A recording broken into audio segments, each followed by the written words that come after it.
Bueno, si me acompañan en oración, vamos a iniciar. Gracias te damos, Señor, gracias por este hermoso día, gracias porque podemos celebrar el nacimiento de tu Hijo, gracias por esa gloria, gracias por esa gracia que has tenido con nosotros, por esa gran misericordia que no tiene ningún precedente, que no tiene manera de medirse, porque tu amor es tan grande y tu amor es perfecto. Te agradecemos, Señor, y te damos todo el honor y toda la gloria. Te pedimos perdón, humillados ante ti, con todo el corazón que tú has transformado, un corazón que te necesita cada día, que te reclama cada día, así como tú has reclamado a tu pueblo con tanto amor. Bendícenos, Señor. Sé en tu compasión con esta iglesia y con todos nuestros hermanos donde quieras que se encuentren. Y estamos emocionados porque conmueves al mundo y los sacudes este día, sea como sea, y crean lo que crean. El día de hoy te recuerdan y es glorioso saber que has transformado el mundo con ese príncipe de paz que has enviado. Gracias, Señor.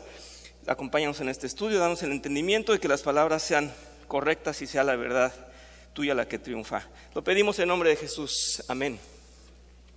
Les pido que me acompañen en esta clase, que ya es la conclusión del Sermón del Monte. Dirán, por fin, se llevó un año hablando de esto. Estaba viendo que hay predicadores también reformados que ocupan bastante tiempo y son mucho más organizados que yo, son brillantes, pero aún así ocupan mucho tiempo y es un placer deleitarnos con el Sermón del Monte, porque yo recuerdo que de chico, cuando lo oía en la iglesia católica, algunos fragmentos no le entendía y decía yo que eran las cosas al revés. Pues ¿cómo puede alguien querer ser humilde? ¿Cómo alguien quiere perdonar? ¿Cómo alguien quiere someter su carne a Dios? Pero me interesa mucho que para hablar de este tema, que ya es el cierre, veamos un poquito lo que era el final del anterior, porque aunque a veces se hacen predicaciones aisladas, este punto no es aislado, y voy a explicarme, a ver si me hago entender. Esto que estamos viendo es de la clase pasada, cuando primero nos había prevenido el Señor Jesús acerca de los falsos profetas y de los falsos maestros, y después nos habla de nosotros, de todos los que decimos Señor, Señor. Entonces esto ya es cuando Él nos dice, no todo el que me dice Señor, Señor. Hablamos bastante de esto, pero tiene continuación. Entonces ese es mi propósito, que se vea la continuación que tiene. Y entonces dice así, dice, no todo el que me dice Señor, Señor, entrará en el reino de los cielos, sino el que hace la voluntad de mi Padre que está en los cielos. Y enseguida dice, muchos, no unos cuantos, no 2 o 3, muchos me dirán en aquel día, Señor, Señor, no profetizamos en tu nombre y en tu nombre echamos fuera demonios y en tu nombre hicimos muchos milagros. Entonces les diré claramente, jamás les conocí, jamás los conocí, aléjense de mí, hacedores de maldad. Y esa es la conclusión de esa frase solamente, de esa parte. Pero la historia no termina ahí y está ligada en absoluto para lo siguiente. Vean el estudio de hoy, cómo se liga con esto, porque dice, por tanto. Y este por tanto incluye el diálogo que acabo de decir. Es decir, no puedo iniciar yo una conversación, buen día, por tanto, no. Cuando hay una historia antes, digo, por todo esto que dije, o sea, por tanto, y aquí está la continuación. Entonces están ligados los cimientos con el Señor, Señor. Y vamos a entender hoy por qué están ligados. Dice el Señor, por tanto, cualquiera que oye estas palabras mías y las pone en práctica, será semejante a un hombre sabio que edificó su casa sobre la roca. Y cayó la lluvia, vinieron los torrentes, soplaron los vientos y azotaron a aquella casa. Pero no se cayó porque había sido fundada sobre la roca. Todo el que oye estas palabras mías y no las pone en práctica, será semejante a un hombre insensato que edificó su casa sobre la arena. Y cayó la lluvia, vinieron los torrentes, soplaron los vientos y azotaron aquella casa y cayó. Y grande fue su destrucción. Voy a presentar primero que nada, para poder desarrollar todo este estudio, la analogía. ¿A qué se refiere? ¿En qué podemos aplicar? ¿Cómo el Señor está hablando, como siempre, en parábolas? ¿Y de qué se trata esta analogía? Dice, el Señor nos presenta una imagen muy clara de esta analogía. Dos personas que edifican y que desean, por supuesto, que su obra perdure, erguida, funcional. Y han decidido construir algo tan importante para cada uno. La imagen nos habla de personas que levantan su casa, una de ellas tomó precauciones y la otra no tomó las precauciones necesarias, y entonces las circunstancias se presentan y ahí están los resultados. Voy a ligar esto porque es importantísimo, si me permiten, con el Evangelio de Lucas, capítulo 6, en donde hay una similitud. Ustedes saben que los 4 evangelios están ligados y tienen una íntima concordancia perfecta. No se dice lo mismo, no se dice exactamente de la misma manera, porque son 4 observadores diferentes de un mismo evento, pero en varios de ellos se confirman las frases y en tal caso el sentido. Y esto profundiza un poco más. Me tomé de Lucas 6 versículos 46 al 49. Y dice así en Lucas: ¿por qué me llamáis Señor? Vean cómo aquí él sí lo está ligando. Lucas está ligando las dos cosas. ¿Por qué me llamáis Señor, Señor, y no hacéis lo que digo? Todo aquel que viene a mí y oye mis palabras y las hace, os indicaré a quién es semejante. Y ahí viene: semejante es al hombre que al edificar una casa cavó y ahondó y puso el fundamento sobre la roca. Quiero llamar su atención, hermanos. Él cavó, él no lo puso encima, él cavó hondo, él hizo un hoyo profundo y puso un fundamento sobre roca. Esa mampostería, ese cimiento, esa zapata que se pone antes de construir. Perdón, pensé que estaban leyendo lo mismo. Ya no quiso otra vez funcionar este. No me está funcionando. Bueno, se me hace que lo voy a hacer manual porque las baterías no funcionan. Voy a leer esto y después, ya funcionaron. Semejante, dice, es al hombre que al edificar una casa, cavó hondo y puso fundamento sobre la roca. Ahora sí. Y cuando vino una inundación, el río dio con ímpetu contra aquella casa, pero no la pudo mover, porque estaba fundada sobre la roca. Quiero que quede el contexto muy claro. En Lucas se expresa más. Mateo no dice que cavó, no dice que fue hondo, pero dice que se fundamentó en la roca. Lucas está siendo más claro. Tuvo que cavar para que la roca quedara cimentada y sepultada. Y ahora cierra diciendo Lucas, más el que oyó y no hizo, semejante es al hombre que edificó su casa sobre tierra sin fundamento, contra lo cual al cual dice el río dio con ímpetu y luego cayó y fue grande la ruina en aquella casa. Quiero entonces ya establecer muy claro para todos, ¿verdad? Que veníamos hablando de los falsos profetas, después los falsos creyentes, los que dicen nada más Señor, Señor por imitación y que no son auténticos hijos.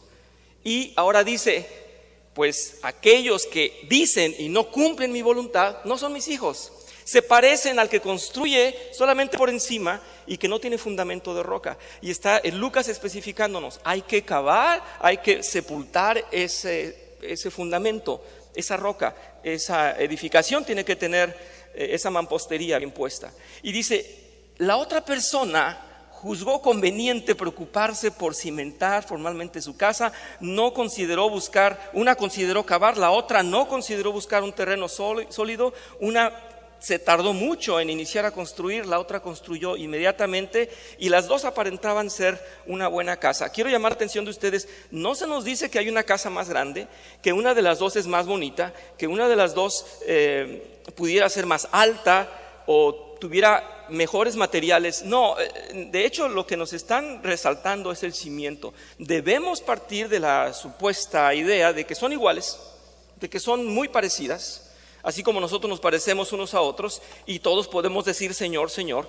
La preocupación del Señor Jesús es decirnos, todos pueden decir Señor, Señor, pero si no cumplen mi voluntad, están como estos dos, un necio y un sensato. Alguien que es sabio y que dice tengo que cavar, tengo que dejar un buen cimiento. Y el otro no consideró necesario, simplemente dijo, ¿para qué voy a hacer un cimiento?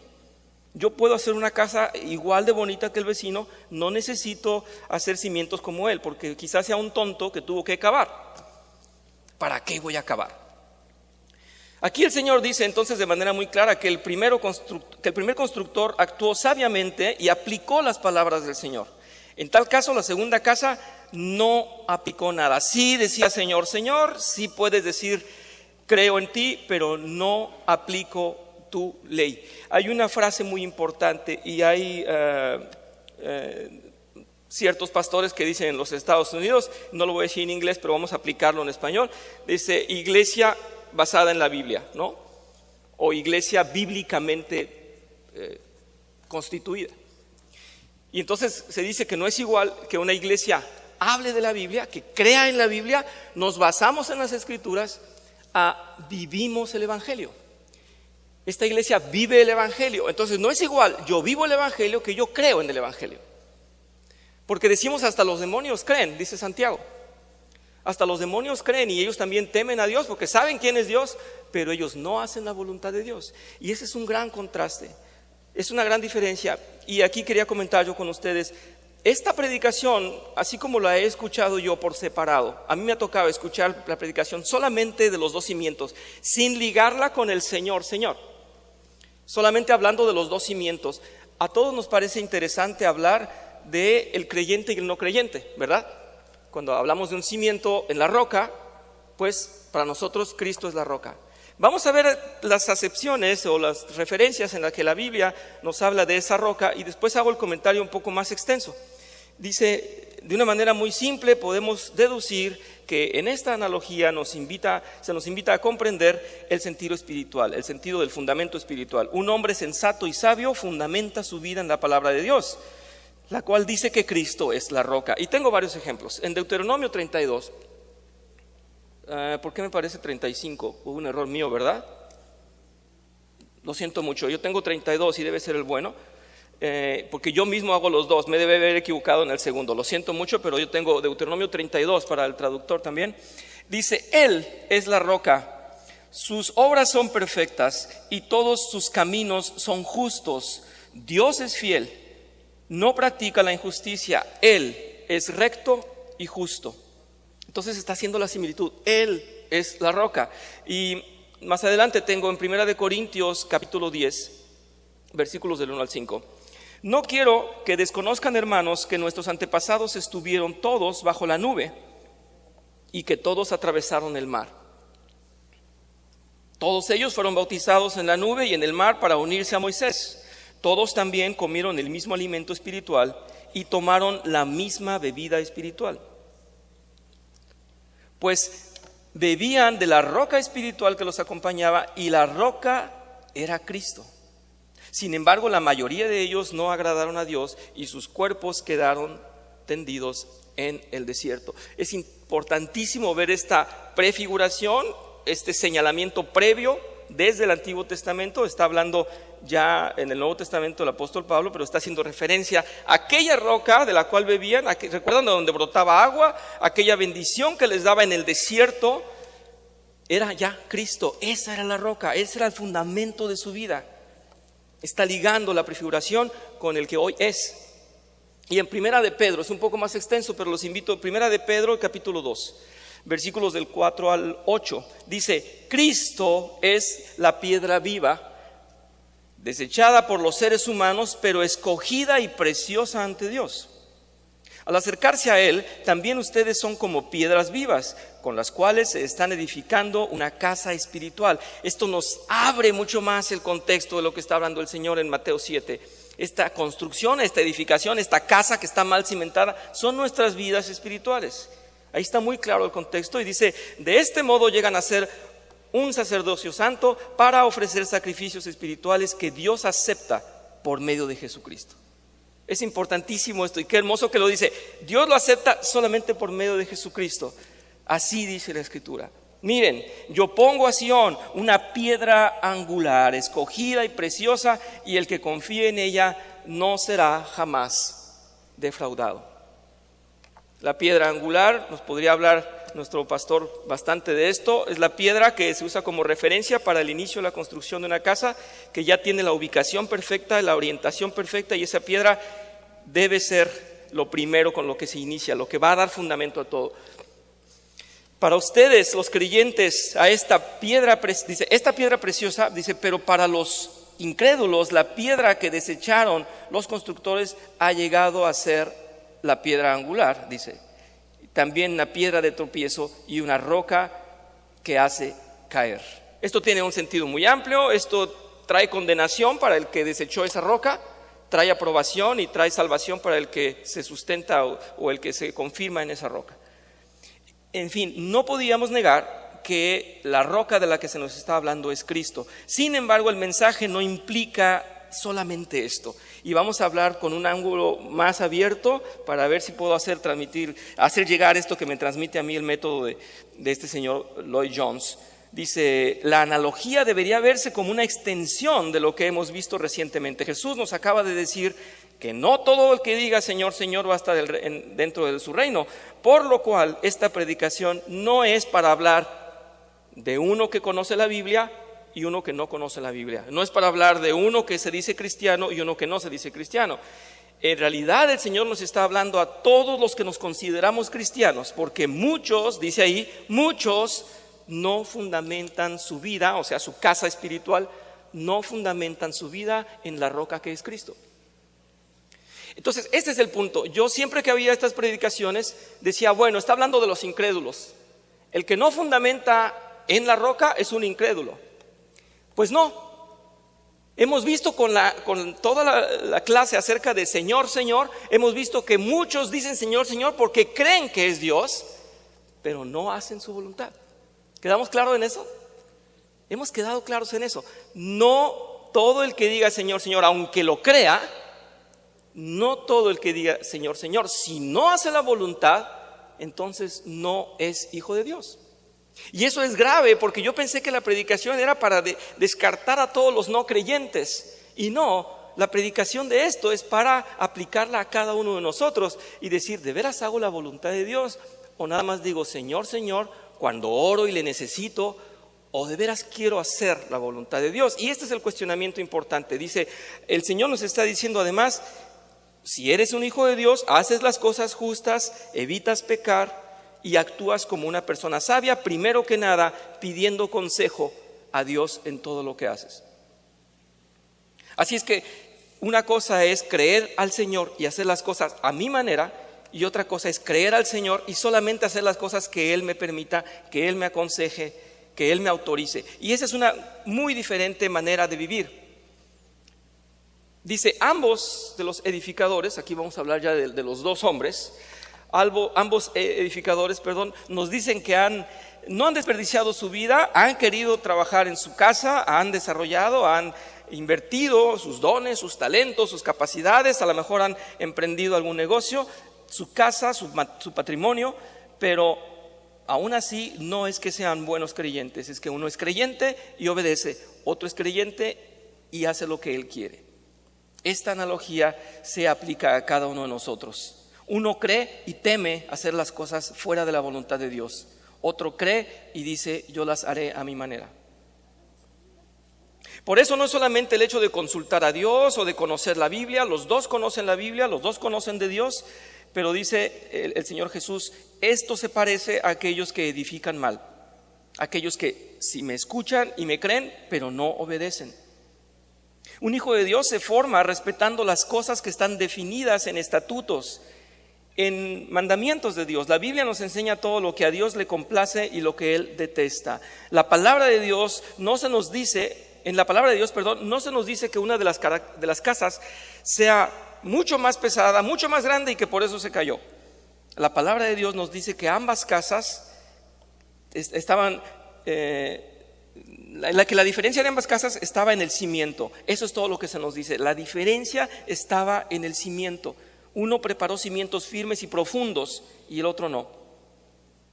La vida nuestra, con todo su historial, toda su edificación, porque cada uno de nosotros edificamos una vida, está o bien fundamentada o mal fundamentada. Hay creyentes que conocen a Dios, lo llaman bueno a lo bueno, pero no lo hacen. Detestan en las Escrituras lo que Dios detesta, pero en la vida hacen lo que Dios detesta.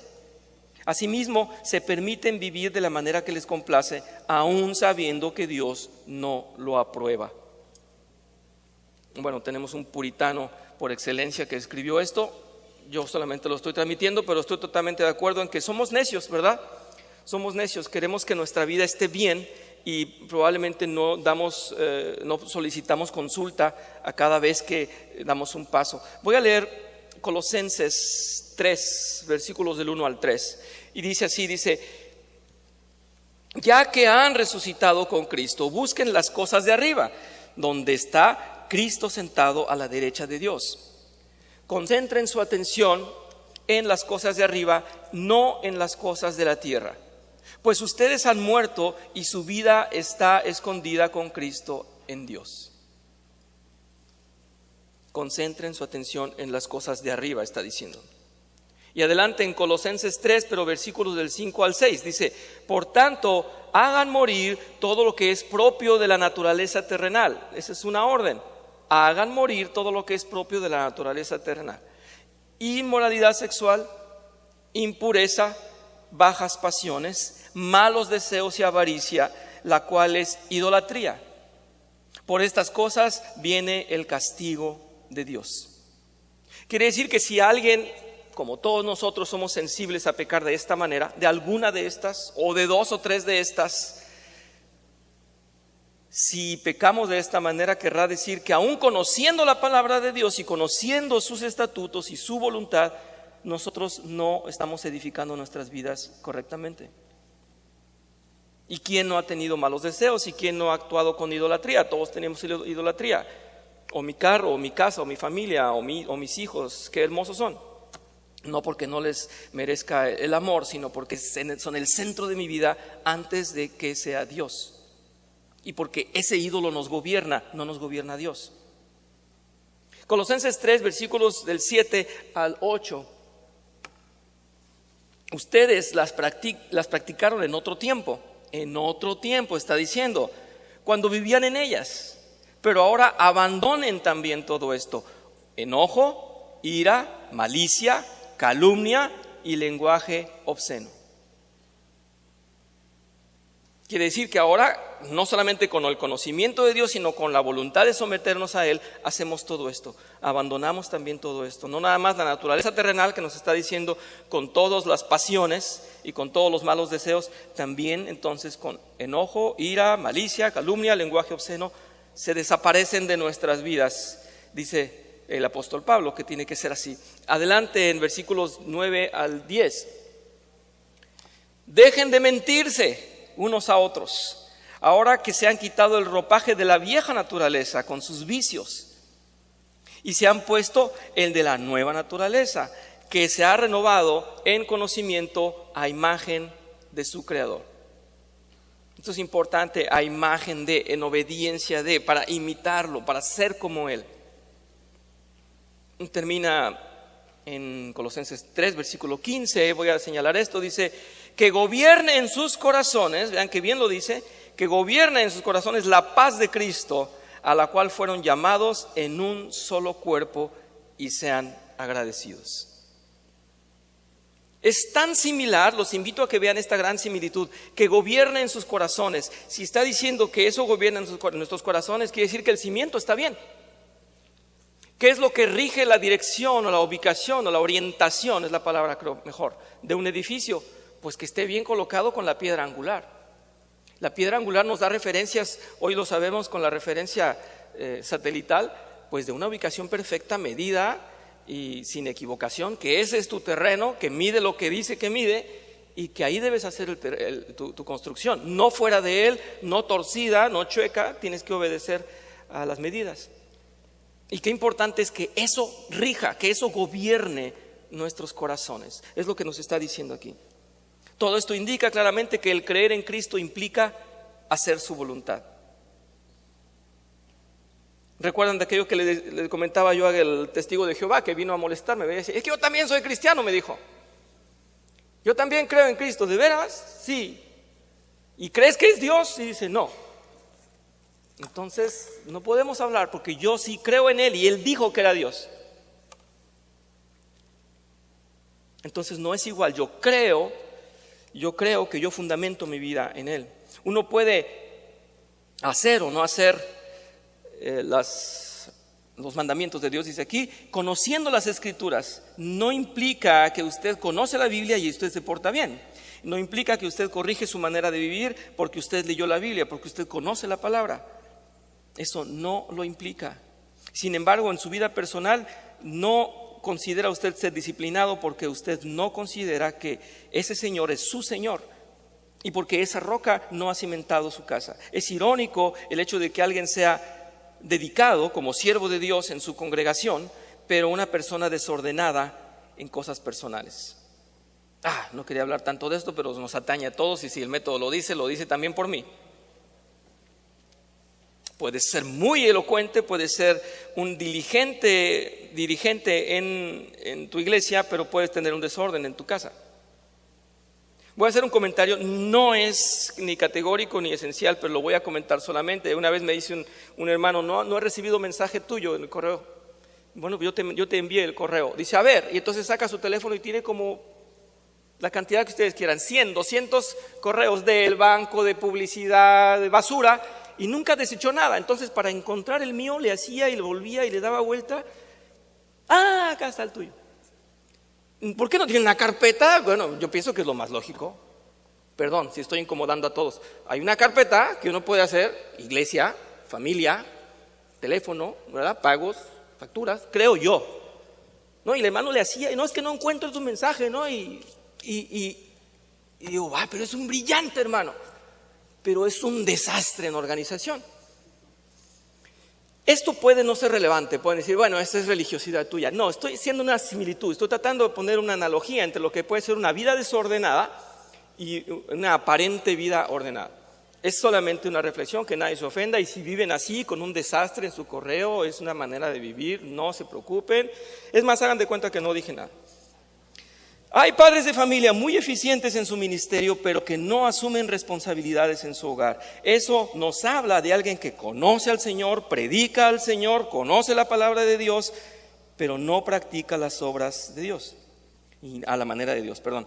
Pero ni sus fundamentos están aplicados en su familia. En esto vemos que todos los creyentes estamos siendo considerados en esta parábola, puesto que cada cual debe examinarse y decir, seré un constructor consciente que está cavando y que en sus fundamentos está buscando lo profundo para cimentar una roca y que nunca nadie la mueva. Eso sería una buena pregunta. Voy a pasar a las adversidades. Nadie levanta la mano. ¿Por qué no me dijeron que no estaban leyendo esto? Porque lo estaba diciendo yo nomás, ¿verdad? Dígame, hey Paco. Las adversidades. Esto representa en general al mundo, o sea, la perspectiva mundana, la clase de vida que llevamos, tiene por garantía adversidades. Una cosa que nos garantiza el mundo es que está horrible, ¿verdad? Que las cosas no funcionan, que no hay paz, que no hay felicidad continua, que no es un gozo vivir, que hay pequeños momentos de felicidad y lo demás es un horror, ¿verdad? ¿Sí lo sabemos o no? Porque si no, yo creo que están distraídos. Yo creo que sí, es un caos. Por lo tanto, si nuestra casa está mal cimentada, va a estar abatida constantemente, nos guste o no. Dice, seamos creyentes verdaderos o falsos, el mundo está mal para todos. El mundo llega a sacudir nuestra casa, desencadenando toda su furia contra nosotros. Todos tenemos grandes problemas con el mundo. Los deseos de la carne, los deseos de los ojos, la vanagloria de la vida, todo eso son adversidades. No lo vemos hasta que nos golpean. De seguro que el mundo vendrá contra nosotros para probarnos. Y dice aquí, la mundanalidad con toda su sutileza se infiltra por todas partes y ya estamos viviendo a la manera del mundo. Y olvidamos la edificación de Dios y olvidamos la voluntad de Dios y todo lo que Él rige en las vidas de sus hijos. No hemos cavado profundamente, tal vez no nos hemos cimentado como para sustentarnos en este mundo que está mal. Las formas en que se puede actuar y en las que se puede sufrir son innumerables. A veces llega una seducción, algo que nos atrae, nos llama la atención, ofrece un cuadro resplandeciente que nos gusta. Otras veces llega como una persecución y el mundo nos persigue y no le importa quién somos y de quién somos, en tal caso si somos hijos de Dios, a nosotros nos corresponde fundamentarnos bien, porque si somos hijos de Dios, hemos de cavar y encontrar la roca firme o cimentarnos en esa roca firme. Se nos puede seducir, se nos puede apartar de Cristo, se nos puede hacer contaminar y llevar una vida que no es de Cristo, y entonces diremos: ¿en dónde está mi Dios cuando estamos desesperados? Cuando tenemos persecución, cuando tenemos problemas, ¿en dónde está mi Dios? Dice aquí. En ambas formas se somete a prueba, en el que está bien cimentado y en el que no, porque la parábola dice así: para ambos llegó la lluvia, para ambos llegó el viento, pero uno resistió porque estaba bien fundamentado. Todos sabemos de algo que significa una casa cuando tiembla, y más sabemos aquí cuando tenemos huracanes. No es exactamente que el cristiano desea abandonar su fe, pero sí ha abandonado el consejo de Dios para que esa casa perdure y no se caiga. Quizás algunos de ustedes durante los eventos estos de huracanes se ha dicho: bueno, ¿irá a resistir mi casa? Tenemos miedo al techo, ¿verdad? Que decimos: sí, se puede desprender el techo, o las ventanas, que son más frágiles. Pero ¿sí han visto los tornados en los Estados Unidos, sobre todo? Que levantan la casa completa, ¿no? Pues más les vale tener buenos cimientos. Y yo siempre me he preguntado: ¿por qué siguen haciendo las casas de madera? Pero no es una clase para eso. Yo creo que ya, por ejemplo, los arquitectos de aquí nos podrían instruir. Economía, calefacción, no sé. Pero ahí habrá que hablarles de otra cosa. Sus cimientos tal vez sean buenos y su material no esté muy firme para esos cimientos. No sé, dice: esa maravillosa fe que tenemos en Cristo debería verse en una maravillosa manera de obedecerle. Esto me gustó. Quizás la vida tenga otro sentido si comenzamos a pensar en un futuro y desde hoy pedimos consejo y no en el momento del problema. Hay un versículo que no lo puse para ustedes, pero dice: si en el momento de la prueba temes, no es buena tu fe. No es buena tu fe, tu fundamento no está ahí. Y si tienes fe, obedeces. Si tienes fe, edificas correctamente. Es la conclusión de la que nos está hablando el Señor Jesús. Dice: luego está el viento, la lluvia, todo lo que nos explica el Señor. Todas esas son cosas que se reúnen, que se juntan a veces en la vida y que te llegan todas juntas. Te llegan todas, con toda su fuerza, todas juntas. No hay que confiar en sí mismo. Hay que interpretar el viento como los ataques de Satanás. Hay que interpretar la lluvia, en este caso, como un desastre. No como la lluvia de bendición, sino como un desastre. Según la palabra de Dios, el Satanás que conocemos puede engañarnos y decir que es ángel de luz. Incluso citar la Biblia, lo vimos antes. Los falsos pastores, los falsos profetas. Nos pueden apartar del mundo esos mismos falsos pastores. Pero a veces nos atacan directamente para lanzarnos dudas, negaciones, y nos pueden bombardear con pensamientos ya sea sucios, ya sea malvados, ya sea de una gran duda. El autor se extiende mucho en esto, yo lo quería comentar simplemente con ustedes. Él dice que la duda es ya darle una puerta a la incredulidad, obviamente, y es una desobediencia. Qué duro es aceptarlo, porque uno piensa que cuando uno duda, uno es como una víctima, ¿verdad? Hoy me está yendo mal, llego a tener dudas. Y el Señor dice: no debes dudar, no puedes dudar de mí, es indebido, es más, es pecaminoso dudar de mí. Ese es el Señor con toda su autoridad que dice: no debes de dudar. Tu Dios te ha sido fiel y ha sido fiel en todos los eventos bíblicos que conocemos en el Antiguo Testamento. Pero a veces nos sucede. No debemos considerarnos como víctimas en las dudas, debemos ser responsables de no dudar si nuestra fe está ahí. El diablo desarrolla ataques violentos tratando de derribar la casa, por así decirlo. Los santos tiemblan porque no confían en su cimiento, quizá porque su cimiento no sea bueno. Quizá hemos conocido hombres buenos que han sido sujetos de sufrimientos y decimos: me puede pasar lo que a él, pero no, Dios nunca los ha abandonado. Excelentes hijos de Dios han vivido vidas piadosas y han sufrido y Dios nunca los ha abandonado.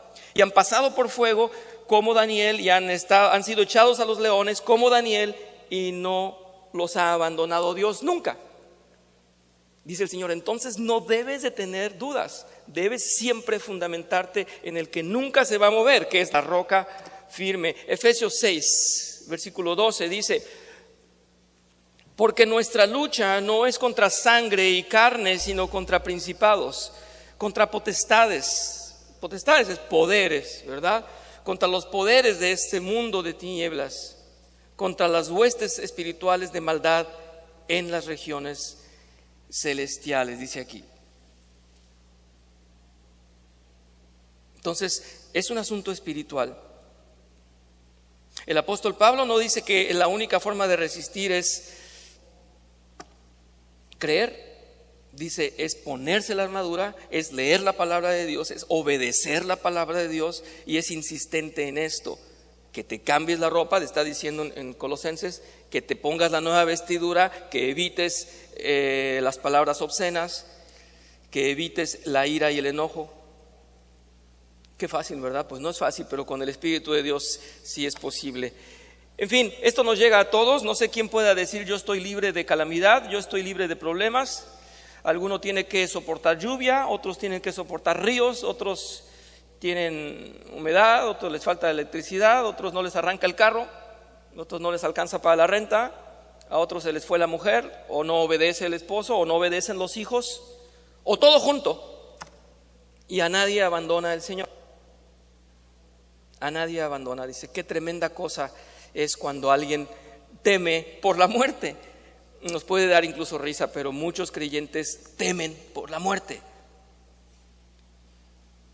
Hemos visto cómo hay hijos de Dios que han sido martirizados y el Señor nunca los ha abandonado. ¿Qué dijo Esteban? ¿Recuerdan? Primer mártir. ¿Qué dijo Esteban antes de morir?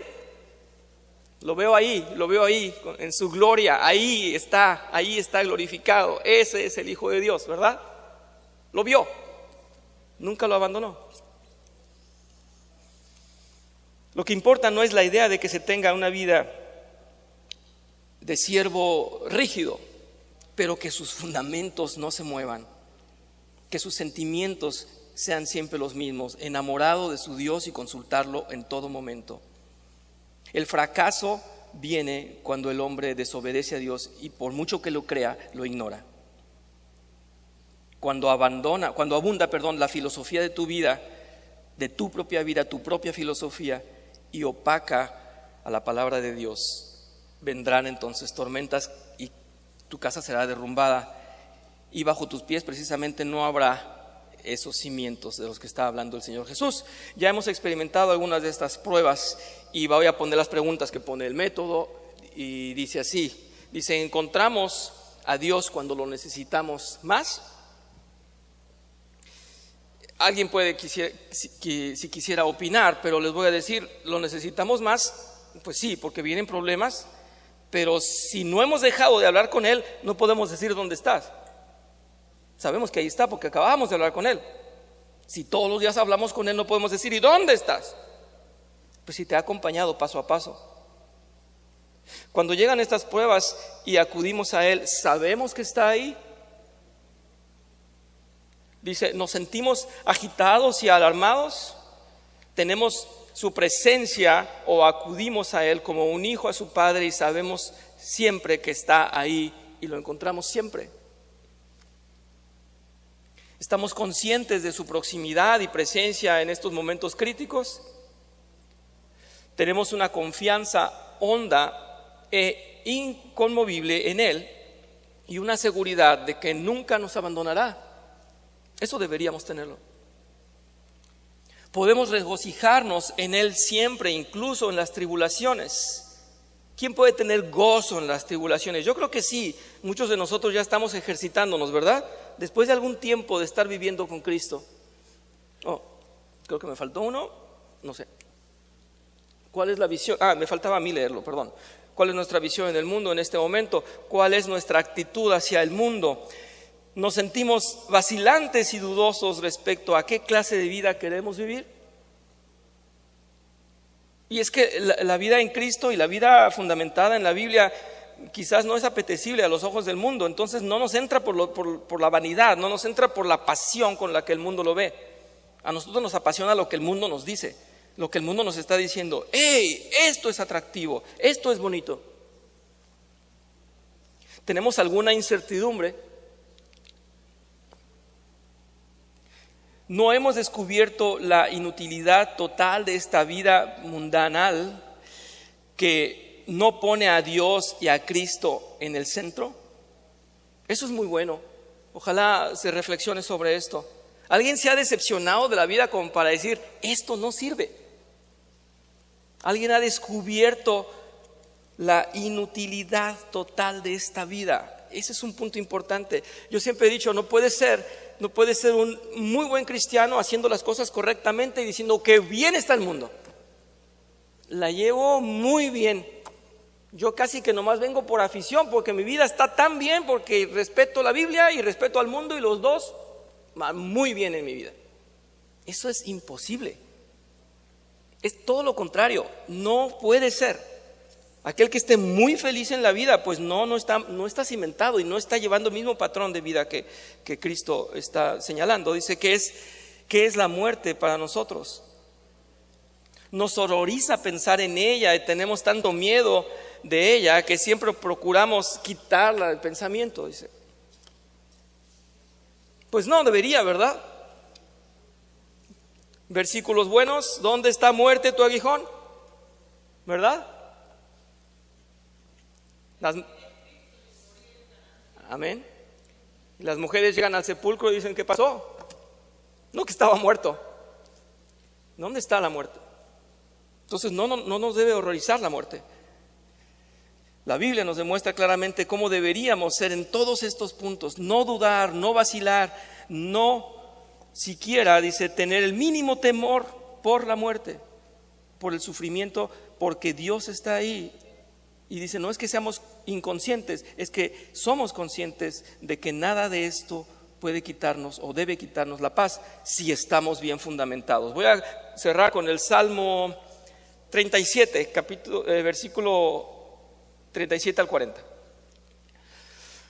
Observa al que es íntegro, mira al que es recto, porque el hombre de paz tendrá descendencia, pero los transgresores serán destruidos a una. La posteridad de los impíos será exterminada. Y en el versículo 39 dice, pero la salvación de los justos viene del Señor. Él es su fortaleza en el tiempo de la angustia. El Señor los ayuda y los libra de los impíos y los salva, porque en Él se refugian. Bien, pues si no hay comentarios, que pudiera haber muchos, pero no tienen muchos deseos, quieren irse a su cena de Navidad temprano. Bien, Lupita, gracias. Lupita López, por favor.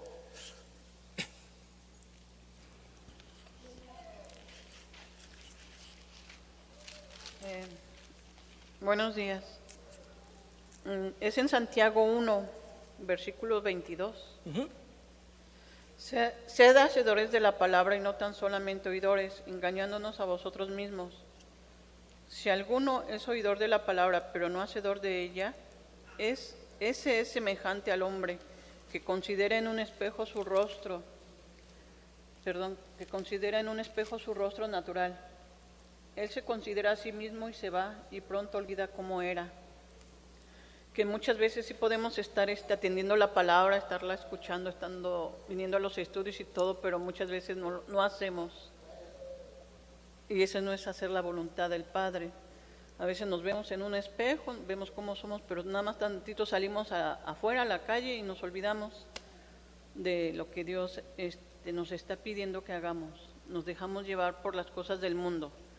Luego nuestros ojitos se van hacia lo mundano, hacia lo que el mundo nos ofrece. Mira qué casota tan grande, mira qué carro, mira qué camioneta. Y empezamos a codiciar o a envidiar. Pero pues hay que estar cimentados en lo espiritual, o sea, en lo que es bueno para nosotros. Y sí, a veces sí, pues sí, dice uno, ay, yo como quisiera eso, pero pues realmente si lo quisiéramos, igual y no lo necesitamos para nuestra vida.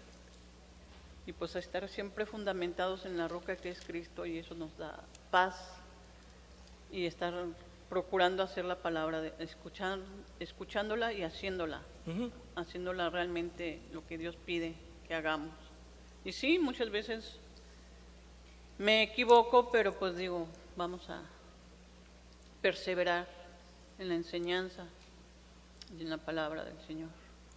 Muy bien, gracias Lupita. Quiere decir que el mundo nos distrae, nos quita esa paz y nos dice que las cosas del mundo sí son atractivas y bonitas, ¿verdad? Y nos quita esa tranquilidad que teníamos cuando estábamos solamente fundamentados en Cristo. Así es, muchas gracias por tu aportación. No sé si haya más comentarios y podemos cerrar entonces el estudio. Muchas gracias por su paciencia y vamos a pedirle a Dios entonces que nos haga más conscientes de estos cimientos, y yo creo que todos podemos hacer un autoexamen y ver qué tanto estamos fundamentados en Él. Te damos gracias, Señor, por tu palabra, gracias por esa parábola en el Sermón del Monte y por todas las demás referencias bíblicas en las cuales nos hablas de que tú eres la roca y que muchos, incluso conociendo esa roca, no estamos cimentados en ella y hacemos nuestra construcción, nuestros planes, nuestra propia orientación, nuestra propia manera de vivir. Pero deseamos, Señor, que tú no nos abandones y que tú tengas esa piedad y esa misericordia, aun cuando hemos sido desobedientes, y que podamos corregir nuestro camino, que podamos volver a los cimientos y que podamos corregir esa construcción para que vaya en tu manera, en tu forma de hacerlo, y que, Señor, que no nos derribe nuestra casa las adversidades de este mundo que está perverso, contaminado, que no obedece a tu voluntad, y que podamos, Señor, honrarte y glorificarte en todo momento, mismo en esa transformación que haces con nosotros cada día. Te lo rogamos y nos ponemos en tus manos, en el bendito nombre de Cristo Jesús. Amén. Gracias.